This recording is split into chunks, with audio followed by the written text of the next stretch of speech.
자, 오늘 말씀은 신령한 그리스도인의 삶 13번째 시간으로 신령한 삶의 실제 세 번째 시간입니다. 오늘 제목은 넘어짐을 위한 낙법과 영적인 호흡법이라는 제목을 말씀을 가지고 함께 우리가 은혜 받기를 원합니다. 자, 대저 의인은 7번 넘어질지라도 다시 일어나리니와, 오늘 말씀이에요. 잠언 24장 16절인데 여기 보면 의인이 7번 넘어진대요. 7이라는 숫자는 성경에서 완전수를 의미하는 겁니다. 이 말을 좀 의역을 하자면 우리가 구원받은 의인, 구원받은 성도들일지라도 항상 넘어지면서 죄를 범할 수밖에 없다, 그런 얘기를 말하는 겁니다.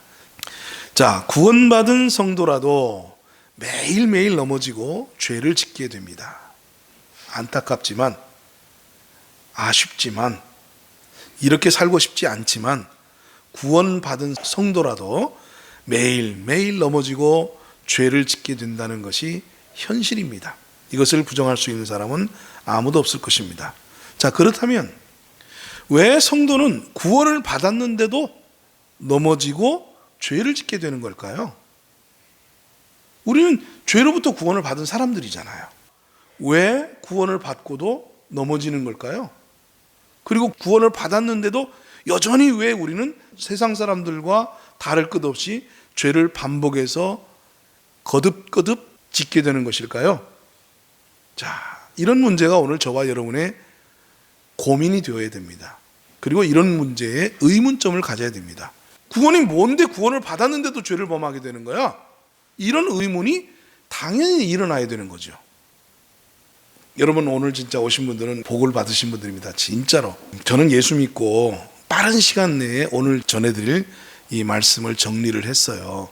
좋은 스승 밑에서 배웠기 때문에, 좋은 스승 밑에서 고등학교 때부터 이 체계를 잡아서 성경을 그 체계 위에서 보게 되어지고 이해하게 되어지고, 그리고 거기에 대해서 더 제가 체험적이고 연구한 것들을 포함시켜 가지고 오늘 여러분들에게 어떤 도표를 하나 보여드릴 거예요.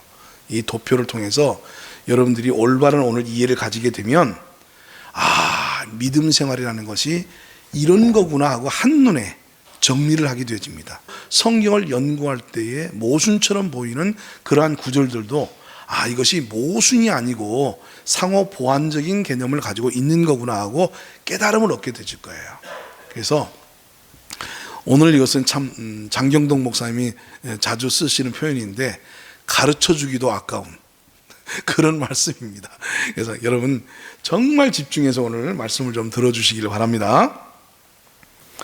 자, 구원에는 세 종류의 구원이 있어요. 성경에서 말하는 구원은 단순히 구원이라는 한 단어로 한 가지 의미만을 가지고 있는 것이 아니라 성경에서는 구원을 세 종류로 가르치고 있습니다. 그렇다면 이 세 종류의 구원은 각각 어떤 의미를 가지고 있느냐 하는 것을 이제 오늘 우리가 공부하게 될 겁니다.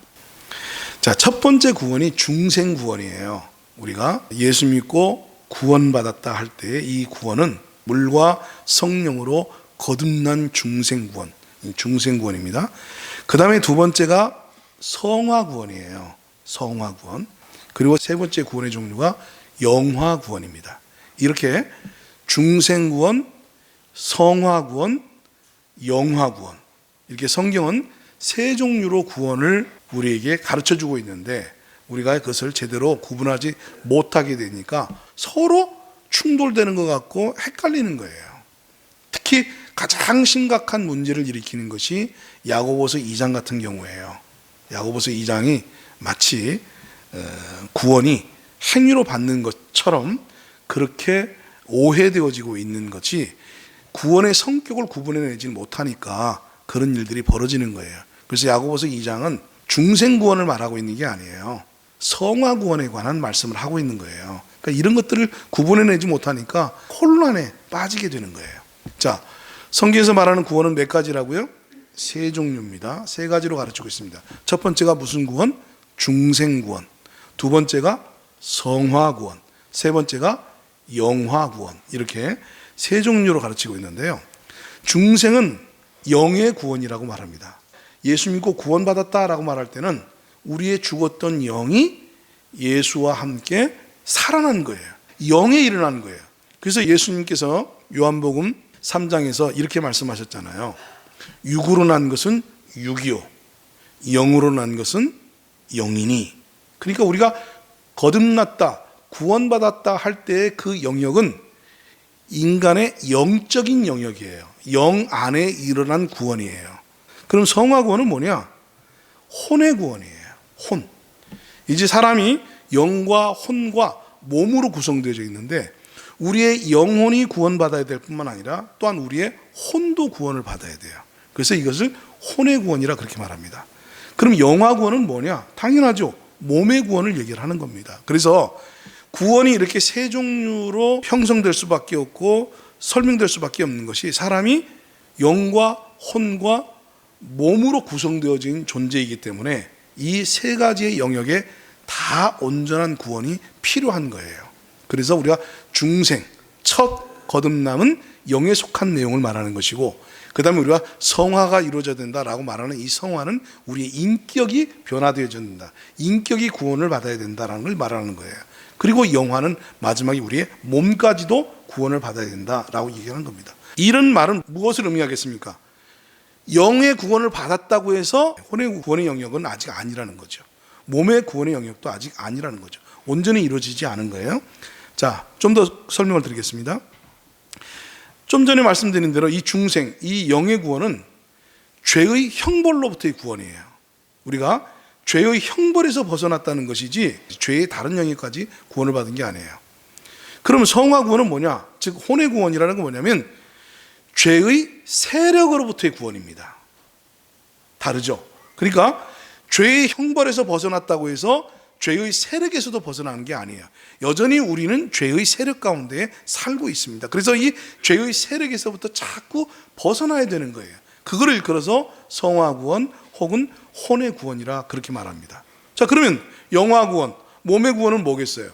죄의 존재로부터의 구원입니다. 그래서 우리의 몸이 이제 완전한 영화에 도달하게 되지면 이제 죄의 존재로부터 우리가 벗어나게 되지는 거예요. 죄의 존재, 죄의 세력, 죄의 형벌로부터 완전히 벗어나게 되어서 죄가 더 이상 우리를 어떻게 할 수가 없어요. 이것이 바로 구원의 성격입니다. 중생은 죄의 형벌에서부터 우리가 구원받은 것이고, 성화는 우리가 죄의 세력으로부터 구원받는 것이고, 영화는 우리가 죄의 존재로부터 구원받는 것을 의미한다. 그럼 이 중생하는데 어느 정도 시간이 걸리느냐? 중생은 순간적으로 일어납니다.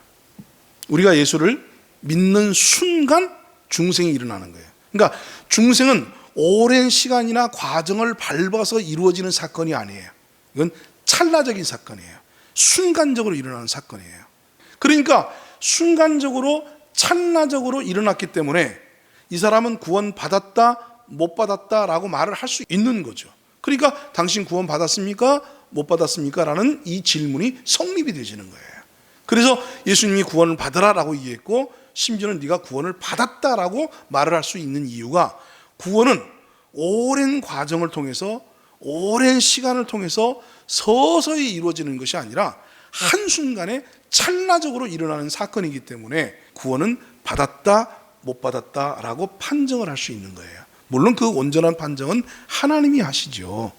그렇죠? 예. 구원의 확신을 가질 수 있는 이유가 바로 여기 있는 거예요. 찰나적인 사건이기 때문에, 순간적으로 이루어지는 사건이기 때문에. 그래서 구원을 받았다 못 받았다 말할 수 있고, 내가 구원을 받았는지 못 받았는지를 측정할 수 있고 판단할 수 있게 되지는 거예요. 자, 그럼 성화 구원은 뭐냐? 오랜 세월을 통해서 이루어지는 거예요. 중생은 찰나적으로 한순간에 이루어진 사건이라고 한다면, 성화는, 이 성화 구원은 지속적으로 오랜 시간 동안 이루어지는데, 우리가 살아있는 동안, 이걸 재세기간이라고 그러잖아요. 이 세상에 존재하며 이 세상에서 살아있는 동안에 오랫동안. 그래서 이 구원은 점진적 구원이라 그렇게 말을 해요. 네? 점진적 구원. 점차적으로 서서히 시간을 두고 세월을 두고 죽을 때까지 이루어가는 과정 속에 있기 때문에 우리가 이것을 성화 구원은 점진적 구원이라 그렇게 말해요. 그러니까 찰나적 구원이 아니에요. 그러니까 너 성화 됐어 못 됐어 라는 말을 살아있는 동안 들을 수 있어요 없어요? 없어요. 왜냐하면 이 세상 살아있는 동안 성화가 완성되는 게 아니에요. 점진적으로 완성되어져 가는 것이지, 점진적으로 목표를 향해서 이루어져 가는 거기 때문에 넌 성화가 이루어지고 있구나라는 표현을 쓸 수 있을지 모르지만 너 성화가 됐구나, 너 성화가 안 됐구나, 이런 표현은 이 성화에 관련돼서는 쓸 수가 없는 거예요. 이거는 개념을 잘못 잡은 거예요. 개념을 잘못 잡은 거예요. 그래서 여러분이 이런 사실들을 정리하고 지나가셔야 이런 혼돈에 빠지지 않는 거예요.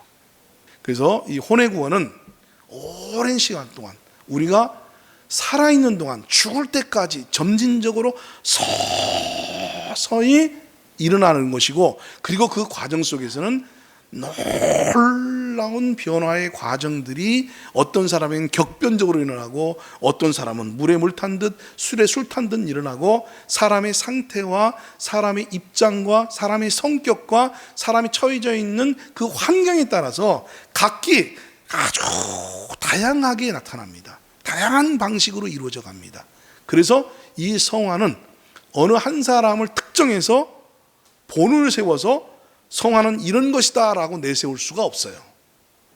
그래서 이 성화는 쉽게 우리가 논단할 수가 없는 거예요. 너 성화됐다 안 됐다, 이 말 자체가 성립할 수가 없는 거예요. 왜?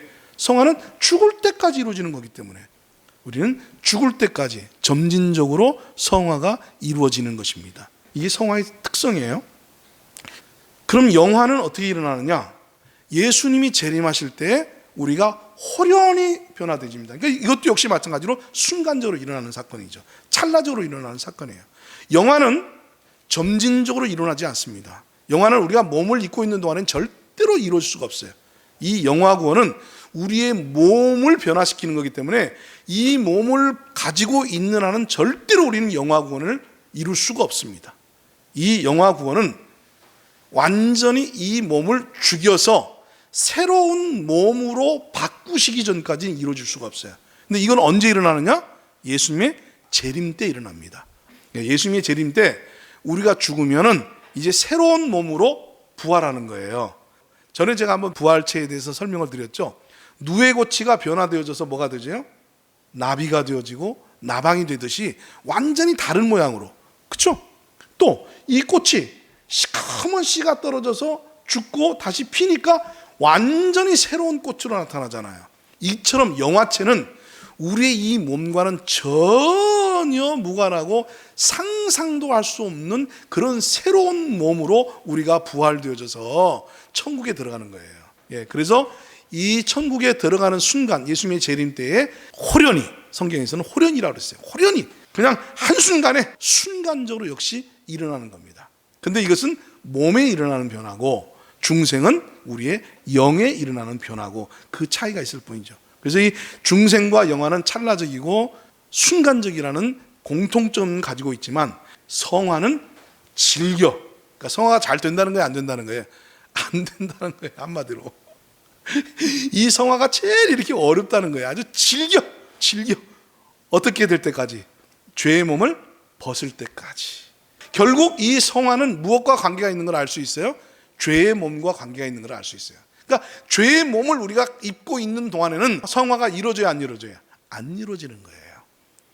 그렇게 끈질기고 질긴 게 우리의 죄의 몸입니다. 그래서 결과적으로 죄의 몸이 죽어서 새로운 영화체가 되어질 때에 우리는 온전한 성화도 이루어지고 온전한 영화도 이루어지는 줄 믿으시기 바랍니다. 아멘. 자, 그리고 중생은 영단번 사건이에요. 단회적이에요. 중생은 영단번에 이루어진 단회적 사건이에요. 그래서 이 중생은 영원해요. 중생은 영원하다. 무효가 되는 법이 없다. 상실되는 법이 없다. 이것이 중생구원의 특성이에요. 한번 영적으로 태어나면 이제 영원히 우리는 하나님의 자녀인 줄 믿으시기 바랍니다. 그래서 이 중생의 특성은 영단번에 이루어진 단회적 사건이고, 그리고 영원한 결과를 보장하는 사건이다.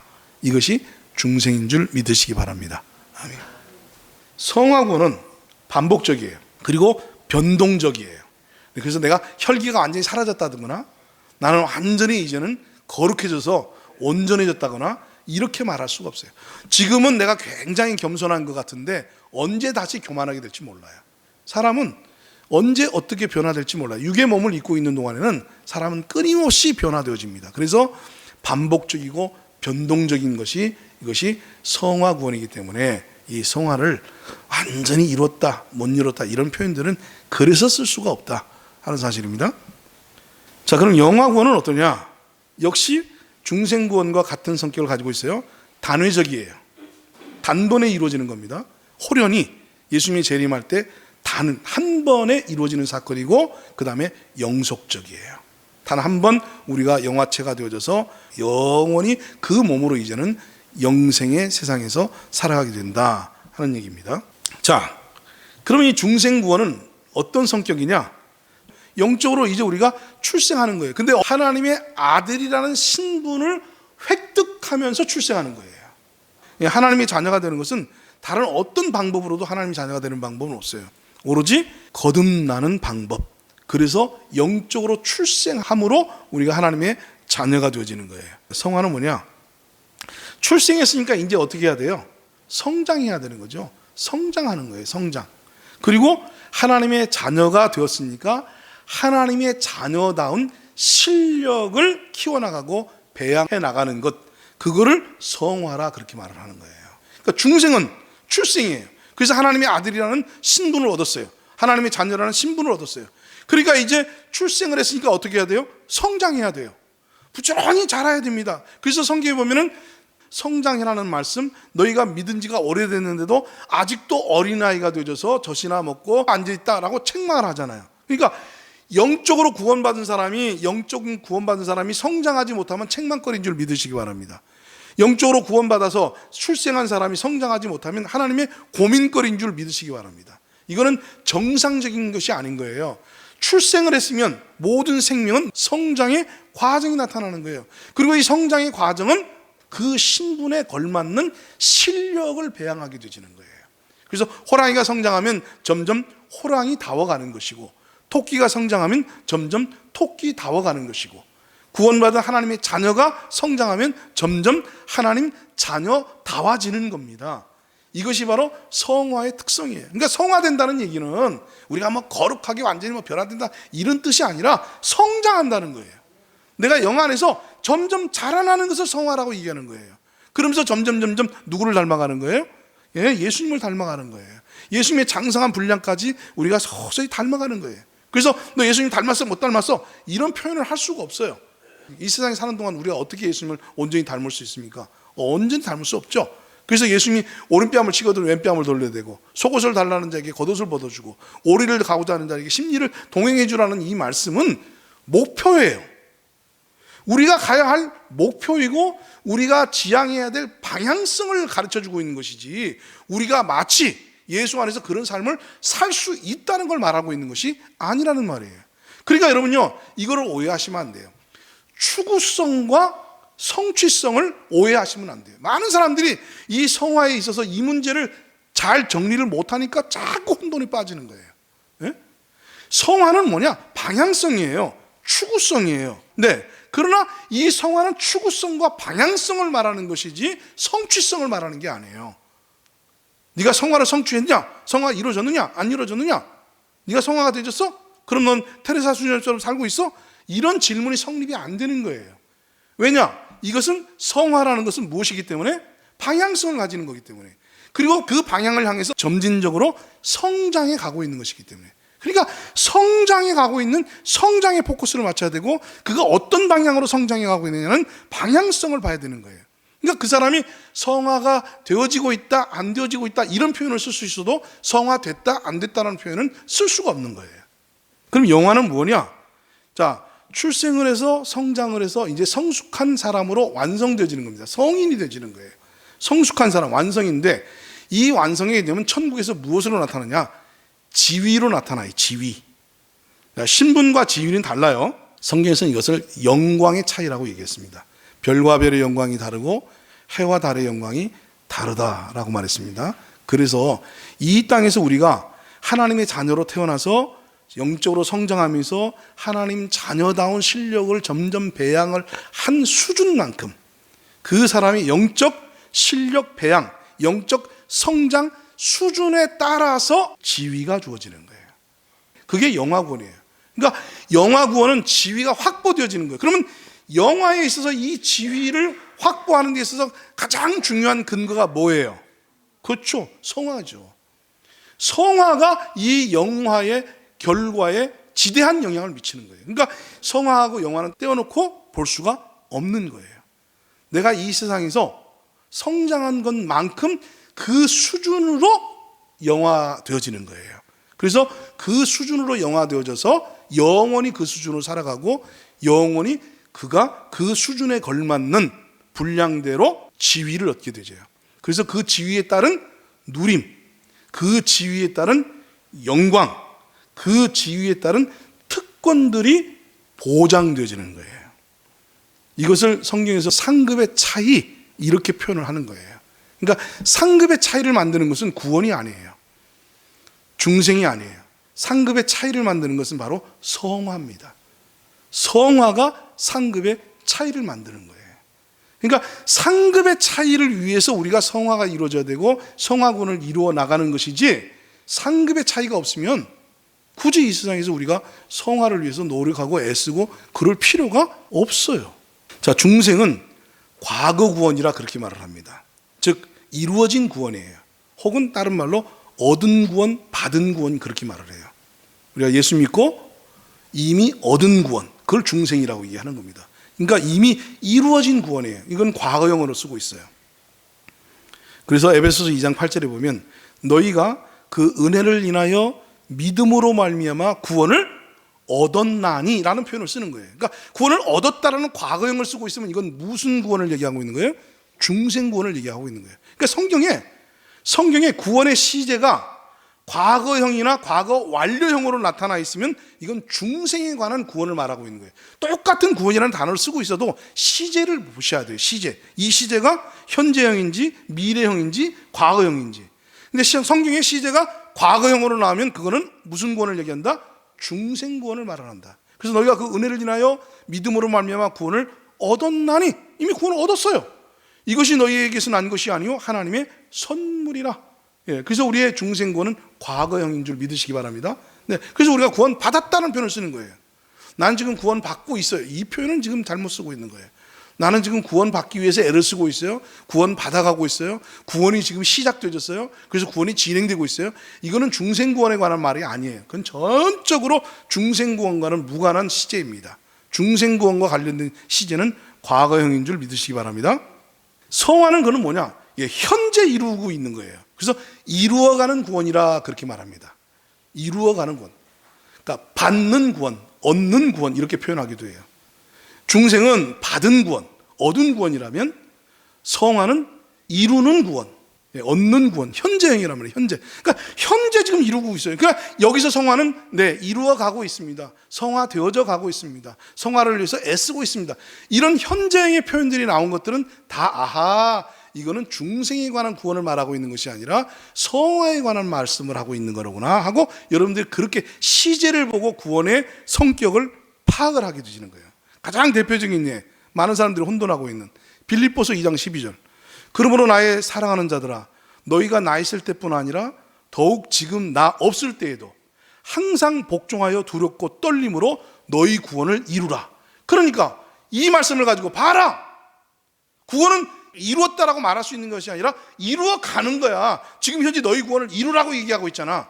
이렇게 말을 하는 이유가 뭐냐면 구원의 시제를 파악을 못해서 그래요. 구분이 못해서 그래요. 너희 구원을 이루라 라고 말하는 이 현재형은 누구에게 한 소리냐면 구원받은 사람한테 하는 거예요. 나의 사랑하는 자들아, 빌립보 성도들을 향해서 한 말이지 구원받지 못한 세상 사람들에게 너희 구원을 이루라 라고 말하는 게 아니에요.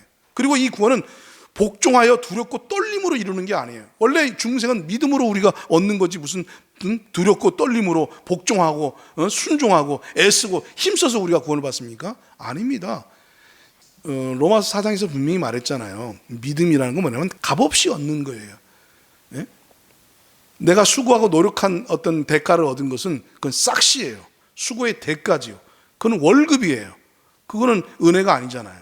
그건 믿음이 아니잖아요. 그렇죠? 그러니까 벌써 딱 보면 너희 구원을 이루라, 힘써라, 애써라, 노력해라 이런 표현들이 이루라는 표현하고는 짝꿍이 될 수밖에 없어요. 이루려면 어떻게 해야 돼? 노력해야 돼. 이루려면 어떻게 해야 돼? 애를 써야 돼. 이루려면 어떻게 해야 돼? 정말 죽기 살리 달려야 돼. 네? 네가 죄와 싸우되 아직 피 흘리기까지 죽기까지 싸우지 못했구나 이런 말죠. 나는 날마다 죽노라. 나는 날마다 죽고 나는 내 안에 그리스도께서 사시기를 원한다. 이런 표현들, 이게 다 성화와 관련되어진 표현들이지 중생과 관련된 표현들이 아니란 말입니다. 그래서 행위구원은 잘못 이해를 했기 때문에 구원에 대한 시제, 구원에 대한 성격, 구원에 대한 어떤 개념 차이를 분명하게 정리를 못했기 때문에 그런 문제들이 생겨난 거예요. 아시겠습니까? 빌립보서 2장 12절은 성화에 관한 말씀이지 이것이 중생에 관한 말씀이 아닙니다. 그 다음에 세 번째, 영화 구원은 미래에 이루어질 구원이에요. 그래서 이루어질 구원, 미래에 이루어진다. 그래서 이루어질 구원, 미래 구원이라 그렇게 말을 합니다. 예수님의 재림 때에 호련히 이루어지게 될 것입니다.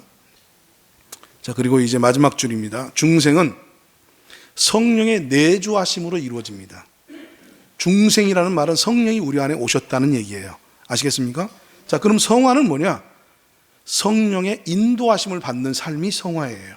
그러니까 성화는 내주하신 성령을 쫓아 사는 삶의 과정, 그거를 성화라고 얘기하는 거예요. 그러니까 역시 마찬가지로 성화는 완성의 개념으로 쓸 수 있어요, 없어요? 없어요. 성령의 인도하심을 매 순간마다 받아야 하기 때문에. 그러니까 어떤 때는 내가 받기도 하지만 어떤 때는 못 받기도 하잖아요. 받기도 하고 못 받기도 하고 이런 문제가 생기기 때문에 우리가 성화를 완성적 개념으로는 절대 설명할 수가 없어요. 예? 성장의 과정으로 볼 수 있어요. 그래서 이 성화는 성령의 인도함을 받는 과정에서 이루어지기 때문에 성령의 인도를 표현하고 있고요. 그 다음에 마지막으로 영화는 뭐냐? 성령의 열매를 맺는 거예요. 성령의 열매. 그 인도하심을 받고 난 다음에 나타나지는 결과물이잖아요. 그 결과물에 따라서 수준이 결정되어지고 그 결과물에 따라서 영화체가 되어져 가는 거예요. 그래서 성령의 열매만큼 수준 그리고 상급 그런 지위가 보장되어진다라는 것이에요. 그래서 성령의 내주와 성령의 인도와 성령의 열매가 구분되어져서 성경은 표현하고 있다는 사실을 보시기 바랍니다. 자, 그러면 이 구원이라는 것은 이렇게 이제 여러분들이 이해를 하셔야 돼요. 죽었던 영이 살아나는 것이고, 그 다음에 혼의 선택에 따라서 우리의 삶이 변화가 일어납니다. 우리의 인생이라는 것이 죽었던 영이 살아나는 것이고, 그 다음에 죽었던 영이 살아났어도 우리는 혼의 선택에 따라서 변화되는 삶을 살아요.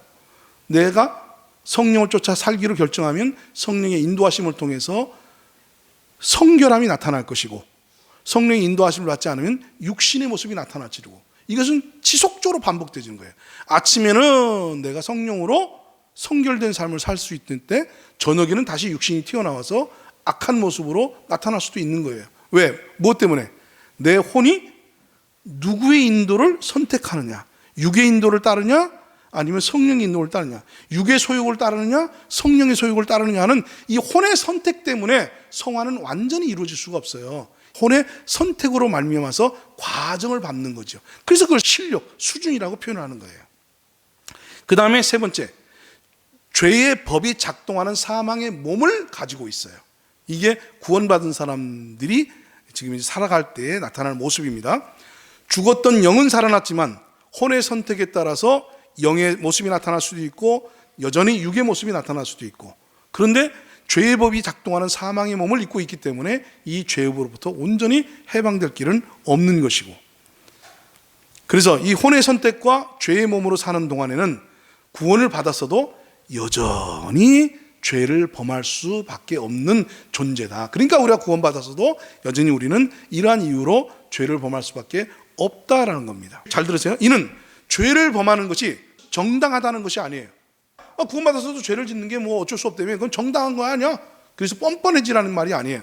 죄를 범하는 것이 정당하다는 것이 아니라 어쩔 수 없는 당연한 일이라는 것을 말하고 있는 거예요. 어쩔 수 없는 당연한 일. 어쩔 수 없어서 우리가 짓게 되는 거지, 죄를 짓는 것이 정당하기 때문에 짓는 게 아니란 말이에요. 죄를 안 지려고 애를 써야죠.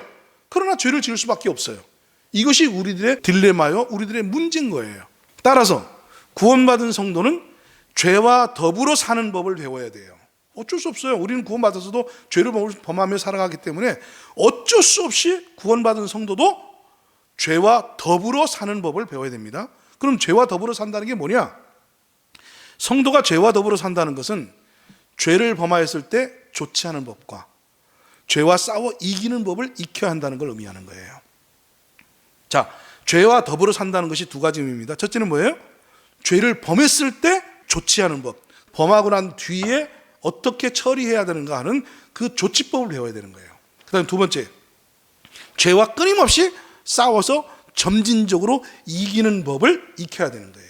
이것이 죄와 더불어 산다는 의미입니다. 이거를 넘어짐을 위한 낙법과 영적인 호흡법이라고 정의할 수 있는데, 이 부분에 대해서는 우리가 다음 시간에 말씀을 드릴 겁니다.